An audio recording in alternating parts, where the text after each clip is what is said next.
What's up, everybody? I'm Gentry, and I'm so glad you're here joining me for the official Bad versus Wild after show, only on Damien After Dark. If you're new here, go ahead, click that subscribe button below. That way you get locked into all things Damien After Dark and you never miss a beat, okay? Also, click that thumbs up button while you're subscribing.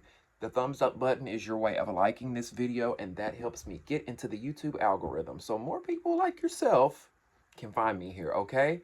Now, get in that comment section as well. One of the things we like to do around here on the channel is I love when y'all join the conversation, all right? Leave me your thoughts and opinions in the comment section. Are you team bad or are you team wild? Were you team Karlissa or were you team Toni? I want to see all the comments. I want to hear what you got to say. So get down there in the comment section and get to running your mouth, okay? Now, last but not least, if you would like to donate to the Damien After Dark movement, in the description box below will be ways that you can donate using PayPal, Cash App, Venmo, and Zelle, okay? That's how we're keeping the lights on over here now. I told y'all that's my part-time job. If you want to, you're never obligated to donate. I'm not like some of them YouTubers.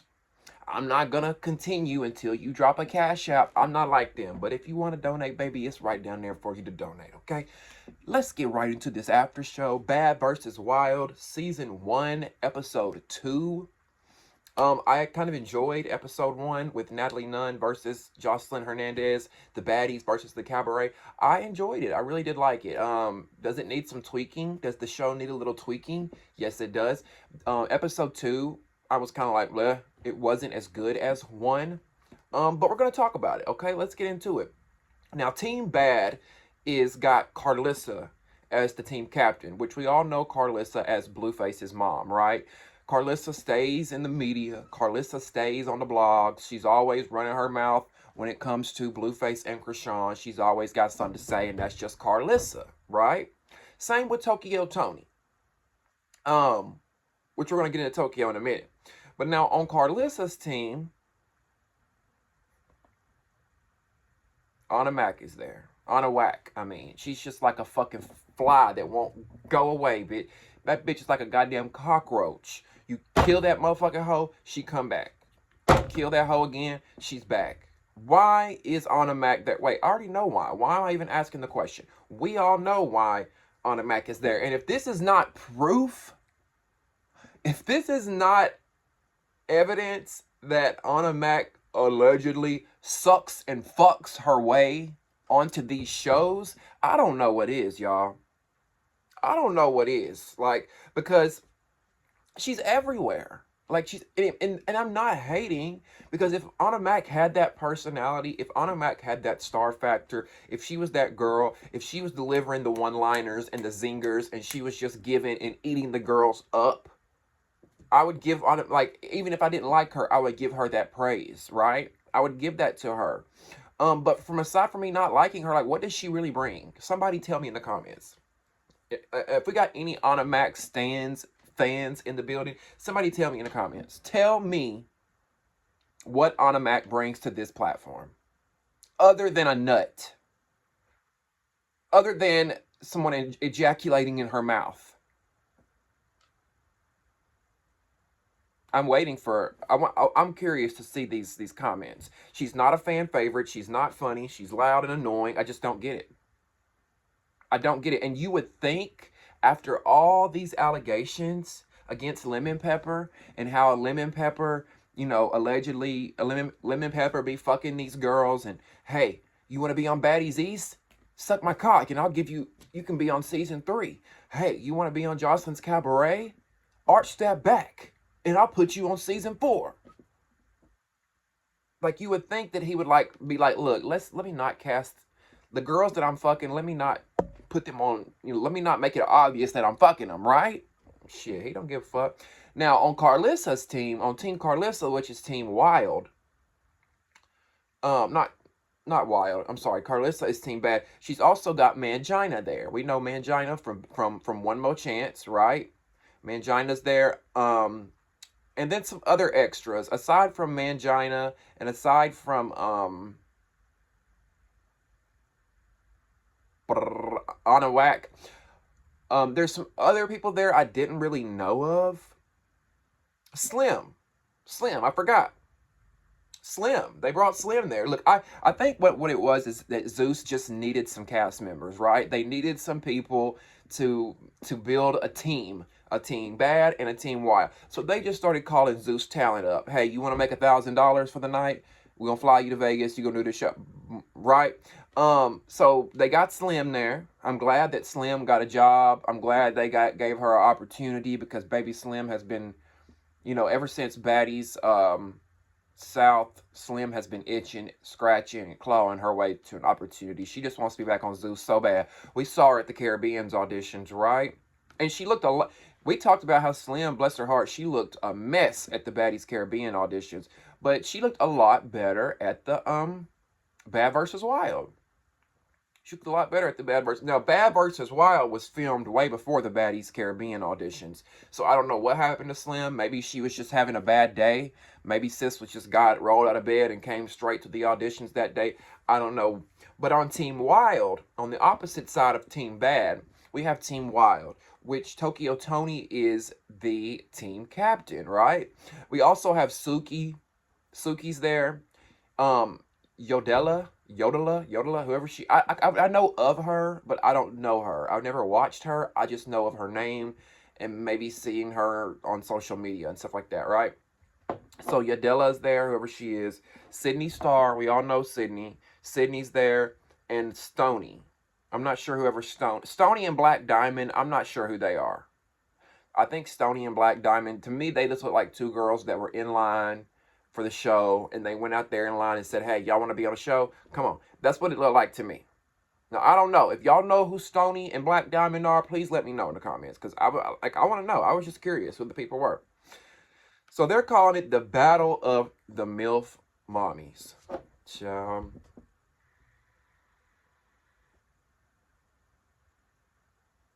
The Battle of the MILF Mommies. Who are y'all rooting for? Karlissa or Tokyo? Because I'll tell y'all straight up, if I had to root for one, I would probably root for Tokyo, just because I like Tokyo. I've been following her for years. She's a little out there, right?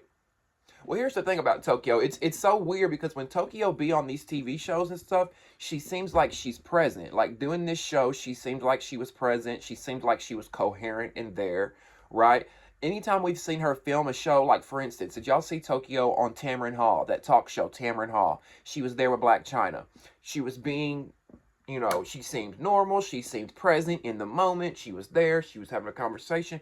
But when you see Tokyo on her Instagram, baby, Tokyo be a totally different person on Instagram. Like the shit she be saying, the shit she be doing.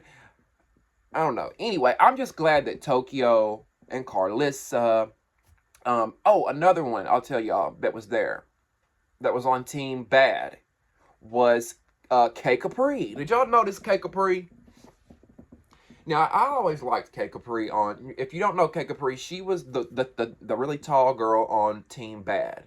She was the one that kept wanting to fight Suki. Now, K Capri, we know her from Jocelyn's Cabaret Las Vegas, right? Season 3 of the Cabaret. Now, I always liked K Capri, and I'm glad that they're giving her another opportunity because, in my opinion, Zeus dropped the bag with having K Capri on Jocelyn's Cabaret Season 4.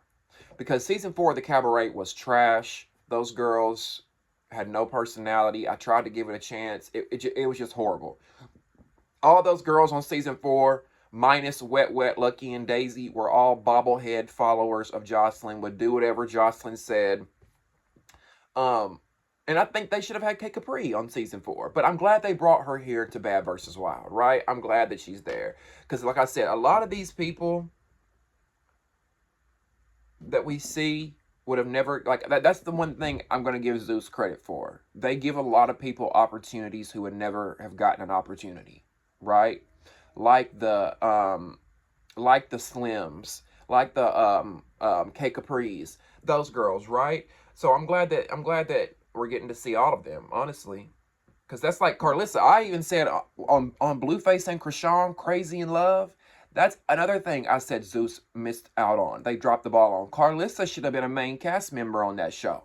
Karlissa is a person, is a show in herself, right?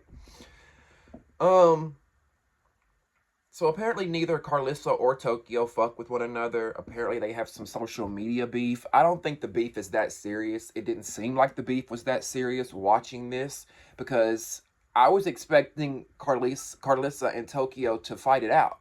I was expecting them to fight, and they never did. I don't think their beef was that serious, even though they tried to present it like that to us on the television. Um, Now, I do think it's funny that Zeus could not give us many stats on Tokyo, because y'all know at the beginning of Bad vs. Wild, they always give the stats on each team captain, right? So they were showing us Karlissa's Instagram followers versus Tokyo Toni's Instagram followers. Karlissa had 330,000. Tokyo Toni, they didn't know. They don't know how many Instagram followers Toni has, because Tokyo Toni's Instagram stays getting deleted. I can't tell y'all how many times I have had to follow Tokyo Toni. Her page will get deleted. I'll be like, damn, I ain't seen from Tokyo in a while. Where's her post? I have to go find her page all over again, because she always says or does something that gets her page deleted. Damn, Tokyo. Now, y'all know, one of the things they do on Bad vs. Wild is they have performances. Last week we saw Glorilla perform. This week we have Bia performing. Now I prefer Bia over Glorilla, but I wasn't there for that first performance that Bia did. Like that wouldn't have been my first performance to open the show with. The song that Bia did, it was just low energy. It was lackluster, and I'm like, sis, why not perform one of your songs that we know? Right? Bia, why don't you get out there and turn the crowd up, have a little bit of energy? You're opening the show. I'm just saying. Y'all notice how Nick, at the beginning, Nick kept calling Karlissa over and over. I'm like, and she had to correct him. She corrected him. She said, it's Karlissa, Nick. Um,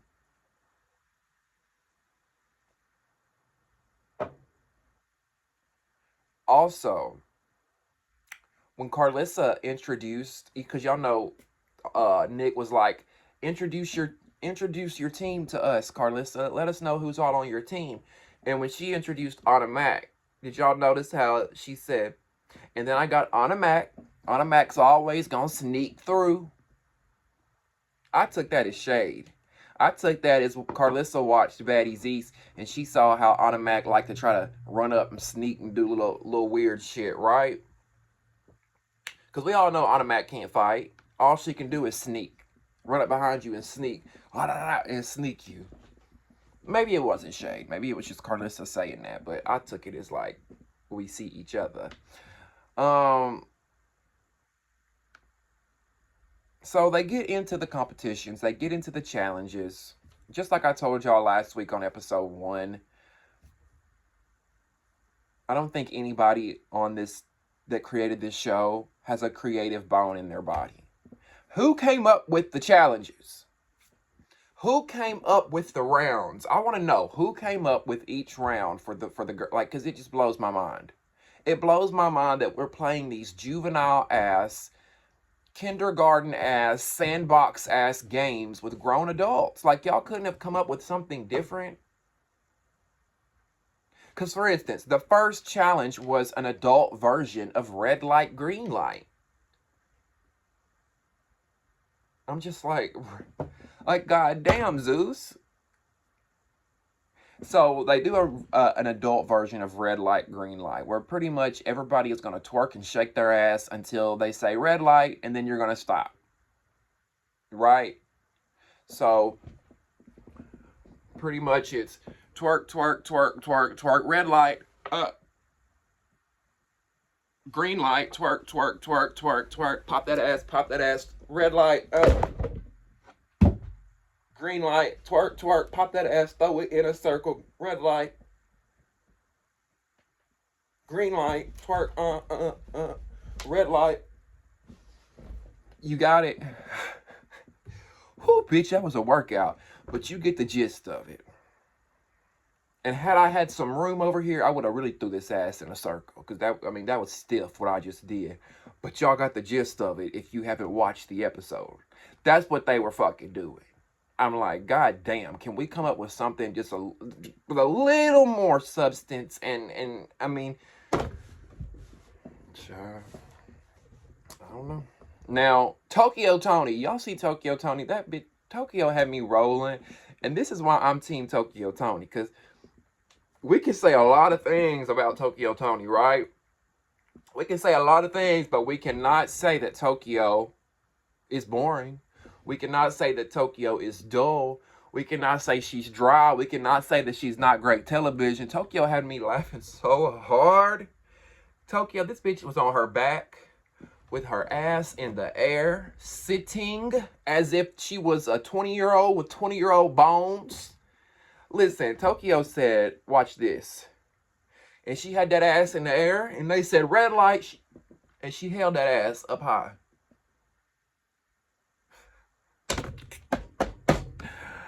Oh, I love it, I love it, I love it. Now Tokyo's team does win the shake off. They do win the red light, green light, which I think she should have won because Tokyo had the moves.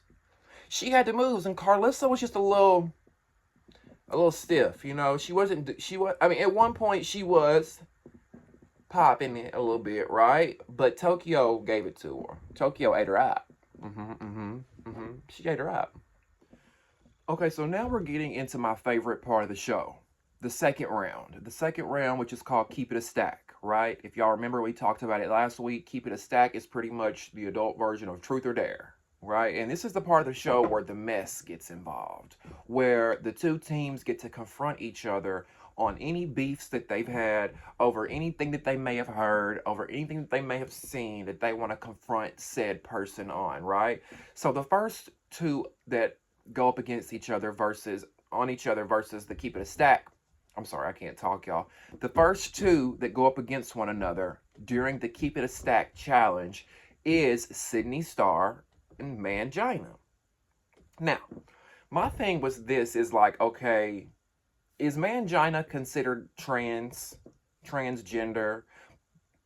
Because, and I'm trying to make sure I say this politically correct and I tiptoe around this the right way. But Mangina, to me, I don't look at Mangina as transgender. I don't. Now, that's why I'm wondering, does Mangina consider themselves trans? Because when I see Mangina, I see a man with a wig and makeup, okay?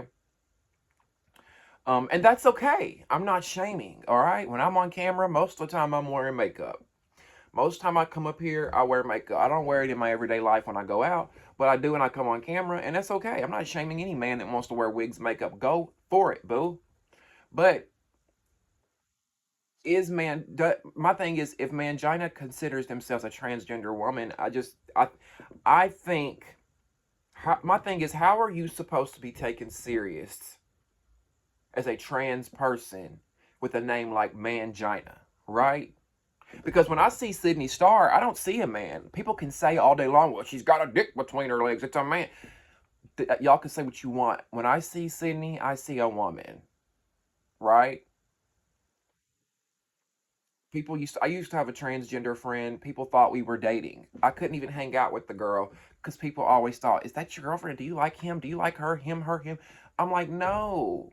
When I see Sydney Star, I see a woman. I don't get turned on by that. I see hair, I see boobs, I see big lips, I see big ass.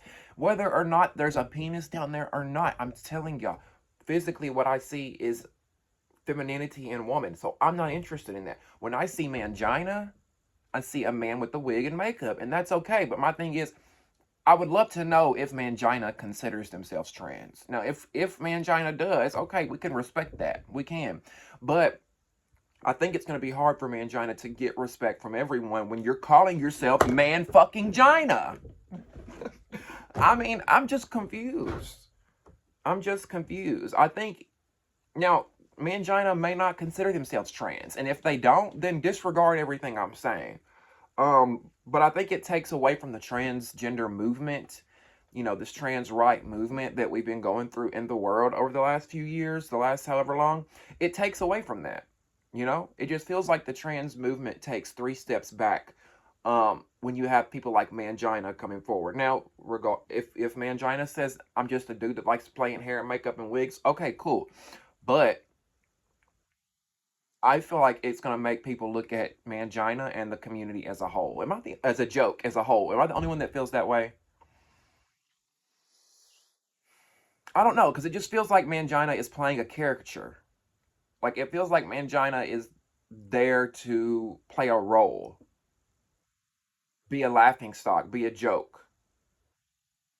Because baby, let's say Sydney and if Mangina, let's say Mangina is trans, go talk to Sydney Mangina and get some tips, because Sydney is eating you up head to toe, head to toe. And I'm not trying to bully, or shame, or be mean to Mangina, right? I'm just trying. Help me understand what Mangina is doing, what they're trying to do what they're trying to achieve. I don't know. So Mangina asked Sydney, is it true that you don't have your own place and you stay at home with your mom and you're fucking for free in hotels? Now let's talk about that. I have heard that Sydney does stay at home with her parents in Chicago. No shame in it. Do your thing. Because like I've told y'all before, I've never lied about my situation. My mom, my mom and I live together. Y'all probably heard her before in here or come in and say something, whatever. But I've been very upfront and real. If I lived with my mother and she paid everything, I would be honest about that. My mother lives with me. My mother lives with me. My mother doesn't have to really pay anything. I pay for everything, and that's okay. She can do that. But as far as Sydney, I do think Sydney does live with her parents, and I'm not shaming that. I'm not shaming Sydney for that. Hey, it's hard out here for everybody. If you got to do it, Sid, go right for it. But then Mangina says that Sydney also be fucking for free in hotels. Now, part of that statement is true and part of it's not true, because Sydney do be in these hotels fucking and sucking and tricking, right? But I really doubt Sydney be doing it for free. Because she was doing it for free, how would she be affording the hotels? Unless the trick is paying for the hotel. I don't know, because I've seen Sydney like on my Snap. She's on my Snapchat. She be in these hotels advertising what she's got to sell. So I don't think she's fucking for free. I don't know. Maybe. Let's see your crib, Mangina. What's your crib look like?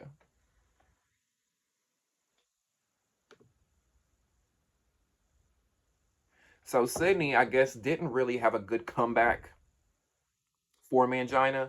So the only thing she could think of was to just run up on Mangina. But my thing is, Sid, baby, if you're gonna talk all that shit, if you're gonna talk the shit that you talk, if you're gonna play the role that you play, you gotta be able to fight, sister girl. Because how you always fight, but you always end up on your back. How you always fight, but you always end up falling. You and them big ass boots you be wearing and the shit you be doing, you just look clumsy as hell, sis. Get some balance, get some structure, get some posture. I mean, I don't know. Now, Sydney asked Mangina, is it true that you got roaches in your house? I'm like, Sydney, that's it? That's all you got? Come on now. See, if I was going on this show, I would be ready. Whoever I was facing, I would find their opponent. I mean, I would find their enemy. Tell me everything you know on this bit. Like I'm going in, right? So next they bring up Anna versus Suki, which was interesting to me because I'm like, why are we putting Anna Mac versus Suki when they have no beef? Anna Mac and Suki were hugging before they even started taping. If you notice at the beginning of the episode when they came on stage, they hugged each other. I don't think they have any issue. I think Anna kisses Sukiana's ass because of who Sukiana is. I think Anna doesn't want to fight Suki because she's afraid she'll get her ass whooped. So if you can't beat them, you join them. And I think that's what that is in this case. So Anna asks Suki, is it true? You could tell she didn't want to say it. A producer probably put her up to it. Is it true that your coochie's not so Gucci? I'm just like, oh, I'm bored already. Bye. Bye. Like, there's no real beef here between these two. Get them off the stage. Next. Move on. Come on. Next caller. I don't even know why they put them up against one another. Um, Now, Tokyo Toni, Anna says, I want Tokyo Toni to come up here. That's who I have the real issue with. And I'm like, what's Anna's issue with Tokyo Toni? Baby girl, that's the last one you want the smoke from, is Tokyo. Because Tokyo gonna give you that old school ass whooping that your mama never gave to you, Anna Mac. Now, Anna asked Tokyo, I heard you was fighting for your life outside of a hotel room. Baby. Anna Mac looked scared to even ask Tokyo that. I don't know. Producers had to put her up to that because she looked scared to even let it come off of her lips. And I love when like Tokyo got in her ass, right? Tokyo got in her ass. She told her to look. She said, I left my man. I don't have to stay with my man like some of you bitches do.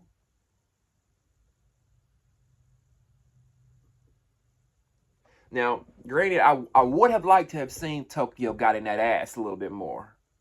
And maybe she did and they edited it out. Because what you should have really done, Tokyo, you know what ammo you should have had. You should have called Stunner Girl and got all the necessary ammunition that you needed against Anna Mac to really go in on Anna Mac. While you worry about me outside fighting for my life outside of a hotel room, weren't you fighting for your life? Sucking that dick to get a spot on Zeus? What about fighting for your life when that dick was down your throat, Anna Mac? Now, Tokyo does stay in a hotel room too, just like Sydney, right? Listen, if you watch Sydney Star or you watch Tokyo Toni on Instagram, they always in a motherfucking hotel room. The background is always a hotel room. No shade, because listen, anybody that is staying in a hotel room every night, that's not cheap. Even if you in these cheap even if you in these $50 a night hotel rooms, that shit adds up. That's $350 a week. Yeah, I had to count my hands for a minute. Um, Tokyo says none of these bitches could afford a hotel room for 6 months like me while I stacked up bread and I bought me a $600,000 house. That's what I'm talking about, Tokyo. Now, did she really buy a $600,000 house? Did she really stack up that much money in 6 months? I don't know.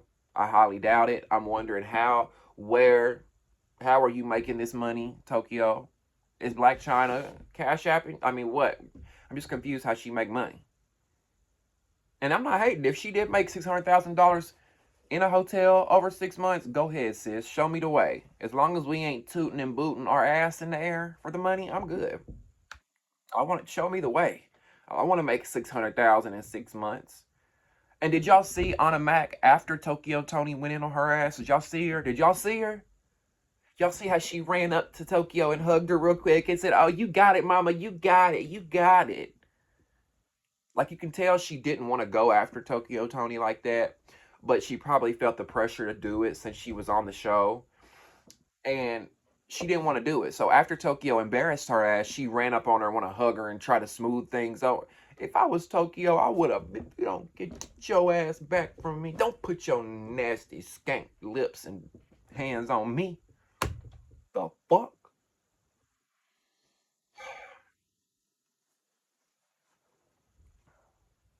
And did y'all see the pandemonium that broke out on the fucking stage between Suki and was it Callie, the girl that was on Karlissa's team, Team Bad? I think her name was Callie.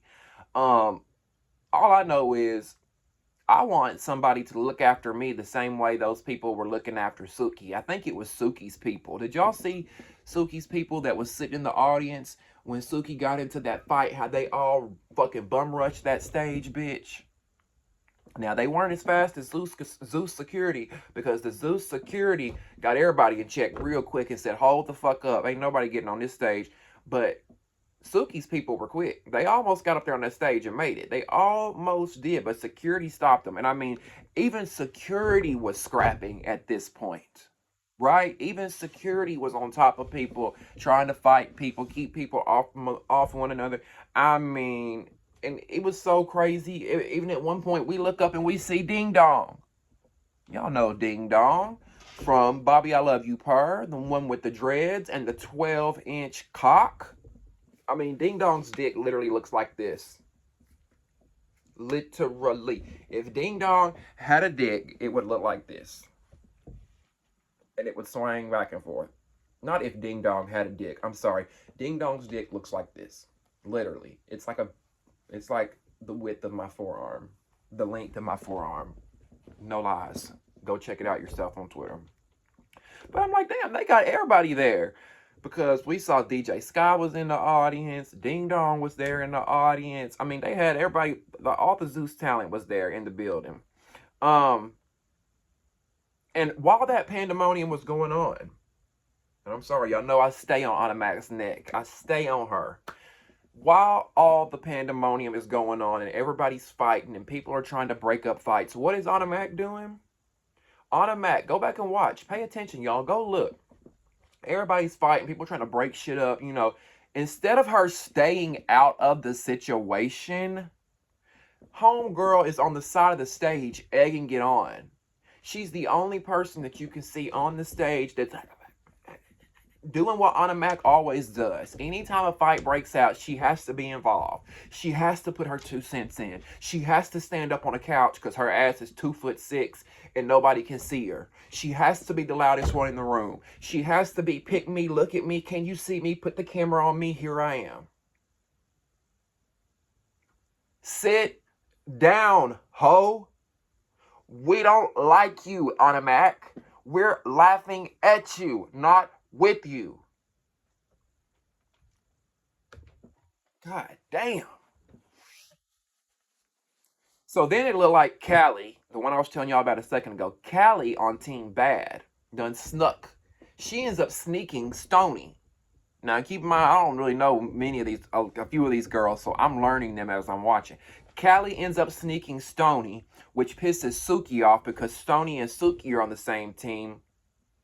So Suki comes around and grabs Callie's braids, and I mean Suki was pulling. She got a hold of one braid, right? Because Callie had her hair braided down, braided back in long braids. Suki got a hold of one right before security could catch her, and baby Suki pulled that motherfucking braid like she was goddamn rock climbing. You hear me? I saw it in her face that she was pulling that motherfucking braid. Bitch, I know that had to hurt. Okay? I know that had to hurt. Now, I never thought I would see, well, we didn't really see it, but it was K Capri versus Suki, right? K Capri versus Suki at one point because I guess I don't know what K Capri's issue was with Suki. I don't know if she was just trying to protect her teammates. I don't know if K Capri was just trying to get camera time or a moment. I don't know, but K Capri had it out for Suki, and any chance she had, she was hollering at Suki. She was trying to swing on Suki, and I wanted to see that fight. And it seemed like Suki was backing down from that. I'm like, I want to see K Capri and Suki fight. Is Suki backing down from it because K Capri is so tall? Is she scared of K Capri? I don't know, because even when Suki left the stage, K Capri was screaming, "You're a pussy, bitch. Fuck you, pussy, pussy, pussy, pussy." And Suki just walked off. And I'm just like, that don't seem like the Suki that we watched on Baddies East. You know, had that been Anna Mac that was doing all that, would Suki would have turned around and wanted to fight her? I don't know. What y'all think? Now we get down to our third round.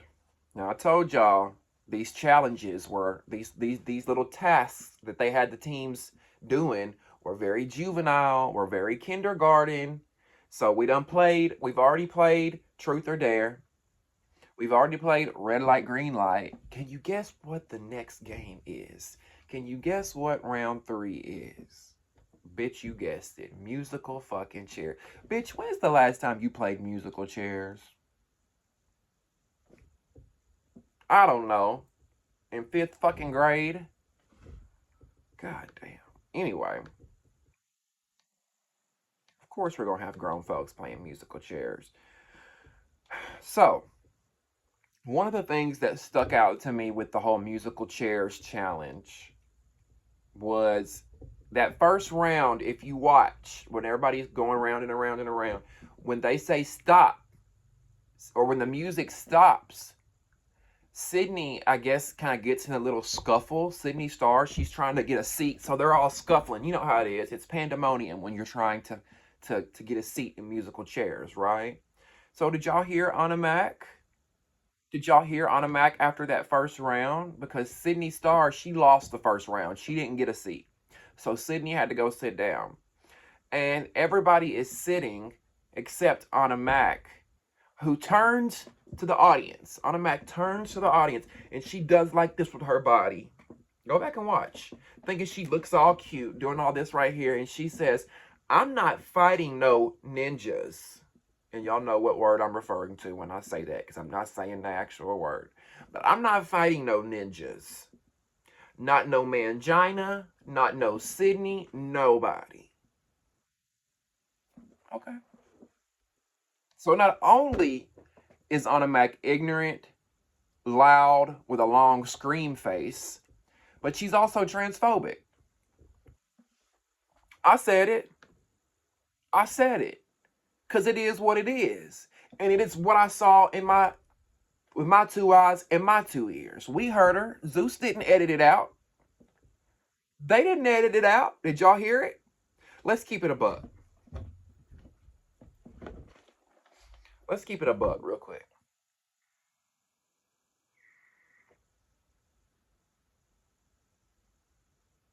I told y'all I don't think Mangina is trans. I don't think so, right? But Sydney, to me, is a woman. I don't like we can get into the anatomy of what's between your legs all day long, but again, like I said, when I see Sydney, I see a woman, and it's not hard to respect somebody for that if that's what they want to be. And here's another thing: when you're around a transgender person like Sydney Star, let me tell you what's going to happen. You're naturally going to say she and her. You're going to say it when you're talking about her because that's what she looks, that's what she gives. People who don't are intentionally doing it out of ignorance to be mean, to be spiteful, to be hateful, to be transphobic. People who intentionally go out of their way to say he, him, you know. Now, with somebody like Mangina, I'm not giving Automac a pass when it comes to Mangina. But you're calling yourself Mangina. It's giving manly features. I'm sorry. I'm just going to say what it is. I don't feel like Mangina is going to be taken serious and is going to be mocked because of the name that they've chosen. Now, Sydney, on the other hand, I don't feel like Sydney disrespected Anna Mac in any way for Anna Mac to make the statements that she did on that stage. Anna Mac thought she ate. Anna Mac thought she looked cute. And she thought when she had an audience that everybody was going to eat it up and say, oh, yes, you go, Anna Mac. You're on stage with me. Those are men up there dressed as women. I don't care what is between Sydney Star's legs. Okay? Because people are born with both parts. And that's what folks don't want to talk about. People act like that people are not born with a dick and a vagina. Because it happens. And of course, there's people out there that say, well, that's only 2% of the population.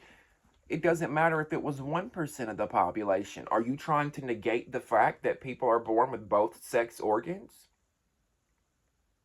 If the percentage is so low of people that are born like that, I know someone that was born that way. I know someone that was born intersex or a hermaphrodite, or even want to call it. So it must not be that rare.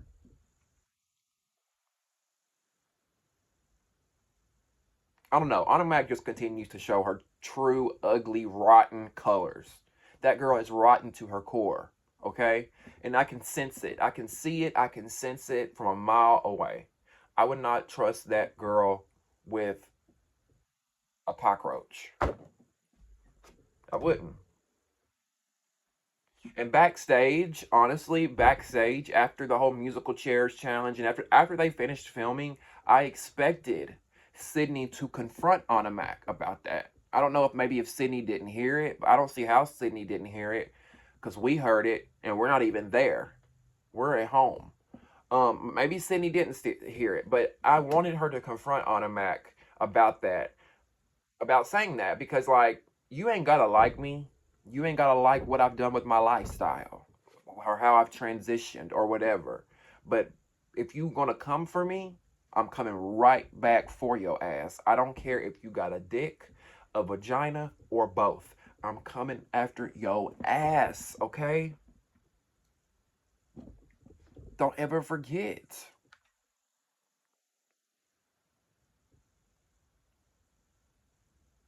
Now, did y'all see down there after the whole musical chairs thing? It got pretty bad. It got bad to the at one point to where Suki was picking up the chairs and throwing them. I think she got mad because that girl Callie was kind of cheating. Did y'all notice Callie on Team Bad when they were playing the musical chairs? She was cheating a lot. You know, she wasn't really moving. She was trying to stay by one chair the whole time. She was picking up chairs. She was moving chairs. And I think Suki was like, fuck this. This bitches want to cheat. So she picked up a chair and she threw it. And I'm just like, oh my God, here we go. This is not going to end well. And that's when K Capri really started going in on Suki. We saw K Capri try to jump over security to get to Suki. I was just like, let them fight. Fuck, let them fight. Let Suki and K Capri fight. I wanted to see them fight because Capri had all the mouth for Suki. And I like K Capri. But I'm like, look, Capri really got that smoke for Suki. Let them fight. Anyway, at the end of the day, we see that Tokyo and Team Wild won. I agree with that decision. I think that Tokyo's team did win too when it came to the challenges, which Karlissa does say, you know, she tells the audience, oh, y'all voted for her because y'all don't like my son. Y'all don't fuck with my son. Which I don't think it's that.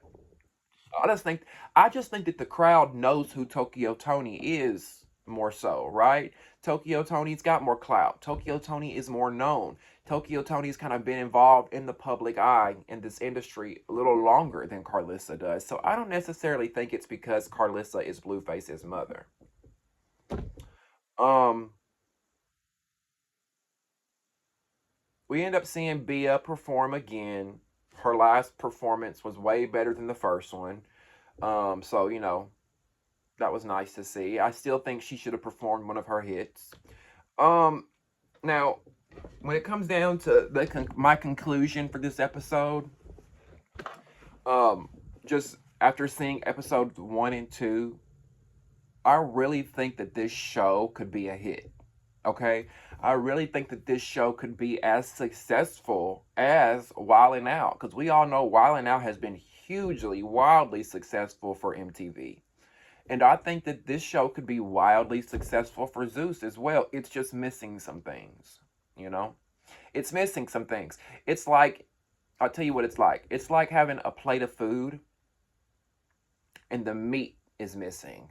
It's like having a plate of food and your entree is missing, right?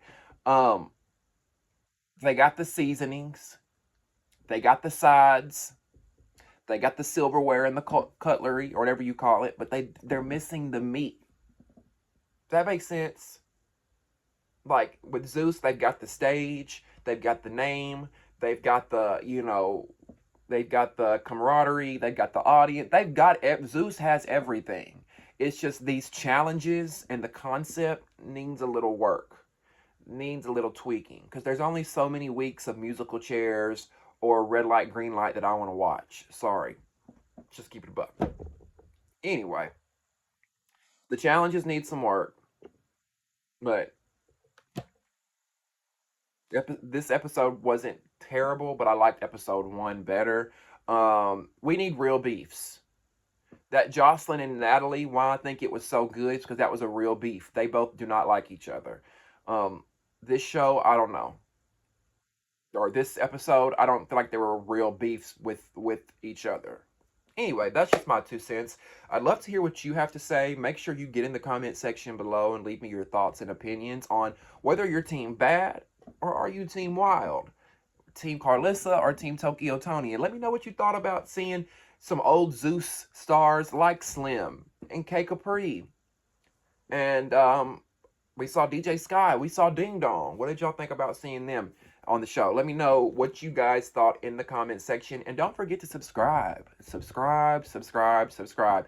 You don't want to miss the Baddies Caribbean after show when that airs, which that's coming this summer. So stay tuned for that. We'll be going live each and every Sunday night to discuss Baddies Caribbean right here, and you don't want to miss it. Make sure you subscribe and click that like button. Click the thumbs up button right below this video. That helps me get into the algorithm so more people like yourself can find me here. All right.